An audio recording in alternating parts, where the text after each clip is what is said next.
Почитуван комесар за соседска политика и проширување на Европската Унија, господине Јоханес Хан, почитувани представници на ОПСЕ за слобода на медиумите, господине Арлем Дезир, почитуван амбасадоре на Европската Унија во нашата земја, господине Семел Жбогар, почитувани представници на медиумите од Европа, од регионот и од Република Македонија, почитувани гости, дами и господа.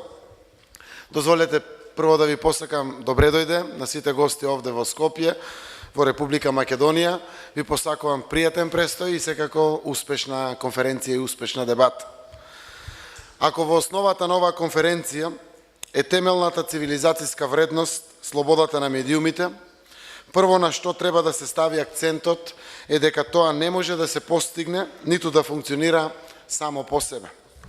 Слободата на медиумите е недозволиво да остане само декларација запишена во законите и резолуциите.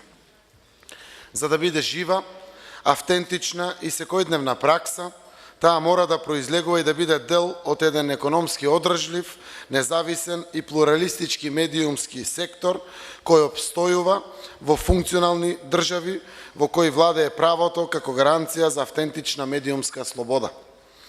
Уште еден феномен е многу важен и треба да се има предвид кога зборуваме за условите во кои треба да се остварува слободата на медиумите. Тој феномен се однесува на драматичните промени во кои се најдоа традиционалните медиуми наспроти дигиталната еволуција, која ги зафати медиумите и го промени начинот на продукција и дистрибуција на вестите, како и навиките на медиумската публика. Трендот на ширење дезинформации е најголем подкопувач на демократските и реформските процеси, како и на европеизацијата на регионот. Таквите параинформации учествуваат во подкопувањето на владењето на правото и на политичката стабилност, која, меѓу другото, не помалку влијае и на работата на новинарите. Лажните вести најчесто се наменети за да дискредитираат личности, да шират дезинформации, да предизвикуваат конфликт, омраза, параноја, заговор. Во регионален контекст, лажните вести, кои се насочени кон етничка, политичка и верска нетрпеливост, се заеднички непријател на трендот на помирување на земјите од Западен Балкан и нивната конечна европеизација. Кога зборуваме за состојбите на медиумите во Западен Балкан, неминовно е да се осврнеме и на ситуацијата на големото непознавање на медиумите на состојбите во соседните земји. Соработката на медиумите од регионот со одредени ретки исклучоци скоро и да не постои. Тоа е исклучително плодно тло за регресивните сили и пропагаторите на евроскептицизам, национализам и секакви форми на радикализам, од политички до верски и идеолошки. Како на некој да не му одговара да излеземе од бурето барот.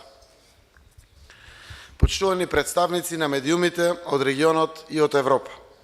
Објективното и слободно известување е од клучно значење во градењето на демократијата, за воспоставување на добро владење и за соодветна комуникација за реформите што се превземаат. Оттаму доаѓа и одговорноста на политичките лидери, особено во земјите на Западен Балкан, како земји аспиранти за членство во Европската Унија, да ја гарантираат слободата на медиумите, вклучувајќи ја и безбедноста на медиумските работници и обезбедувањето пристојни услови за нивната работа. Суштината на медиумскиот бизнис лежи во информациите, тоест во испорачување на вистина преку објективно и целосно информирање на јавноста и сето тоа сторено со почитување на етичките правила. Тука сакам да нагласам дека лично јас сум застапник на концептот на саморегулација. Медиумските професионалци се тие што треба да ги постават стандардите за самите себе си. Така најдобро и најенергично ќе ги бранат, бидејќи токму тие се најзасегнатите. Одговорите на овие прашања ќе дојдат токму од вас и од вашата креативност и ентузијазам да одговорите на предизвиците како најдобро да се заштитат слободата на изразување и правото на информирање и слободните и професионалните медиуми.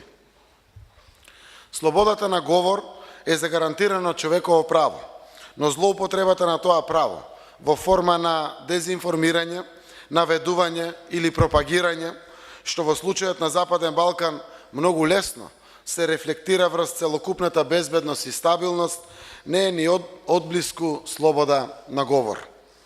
Видовме и тука, во Република Македонија, но и во земјите во регионот, па и во некои земји во Европа, колку штетна може да биде пропагандата, дека тие лажни зборови честопати поттикнуваат вистинско и брутално насилство и агресивно однесување. Затоа, како влада, повеќе пати повикавме на конструктивна атмосфера и отворена дебата со граѓаните, без страф, заплашување и притисоци да градат сопствени ставови за секое отворено прашање. Активната транспарентност е најлош непријател на лажните вести и дезинформациите. Затоа ми е особено драго што нова издание на Деновите на медиумите посебно место има темата медиумска писменост. Идеално би било граѓаните да развијат практика на следење на вести од различни извори и да бидат критични кон информациите кои ги конзумираат. Но не може да очекуваме дека секој граѓанин што се информира од медиумите достапни на својот мобилен уред, да ја проверува информацијата пред да ја прифати како таква.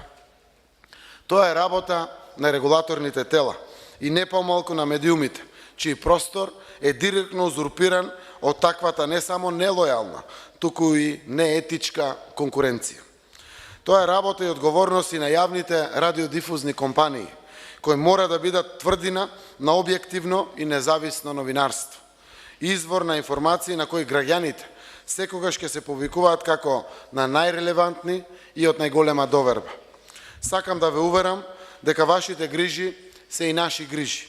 Решенијата што ќе дојдат од вас ќе бидат и наши решенија. Клучот е во новинарската фела не само на национално ниво, туку и на регионално. Да се саморегулира и се држи до етичките и морални стандарди.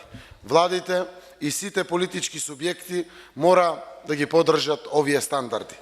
Оваа конференција на медиумите во регионот е убава прилика за поголема и поинтензивна соработка. Таа соработка треба да оди во насока пред се на запознавање на состојбите во соседните држави, затоа што обединувањето во борбата против лажните вести е една од најдобрите одбрани токму од нив. Благодарам.